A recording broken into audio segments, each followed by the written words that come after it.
तेरी राहत के अखियां। এবার কেক কেটে ডিভোর্সের 1 বছর পালন করলেন আখি। ভিউয়ার্স, বিস্তারিত জানতে হলে পুরো ভিডিওটিকে না টেনে শেষ পর্যন্ত দেখতে থাকুন।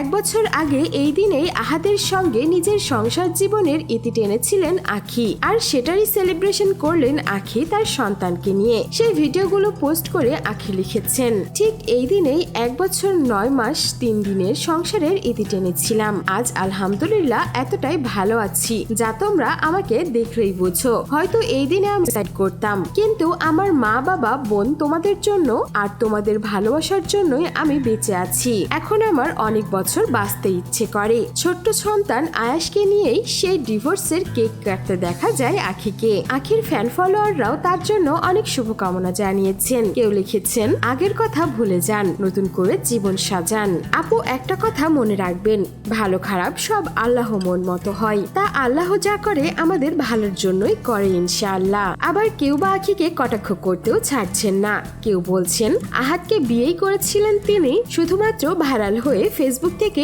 ইনকাম করার জন্য। তবে এখন আহাদ আর আখির পথটা আলাদা হয়ে গেছে। অন্যদিকে আহাদ তার বউ তিশাকে নিয়ে নিজের বাবার বাড়িতে বেশ সুখে রয়েছেন, আর এইদিকে আখি নিজেও তার পথ বেছে নিয়েছেন সন্তান আয়েশের সঙ্গে। ফেসবুক থেকে ভালোই ইনকাম করছেন, সন্তানকে নিয়ে সুখেই আছেন। সো ভিউয়ার্স, এই ছিল আমাদের আজকের ভিডিও। আর এইবার যে আহাদকে খোঁচা দিয়ে আখি ডিভোর্সের 1 বছরের সেলিব্রেশন করলো, সে বিষয়ে আপনার মন্তব্য থাকলে জানাতে পারেন আমাদের কমেন্ট বক্সে। আর এমনই বিনোদন জগতের লেটেস্ট আপডেট পেতে আমাদের চ্যানেলটিকে সাবস্ক্রাইব করে আমাদের সঙ্গেই থাকুন। ধন্যবাদ।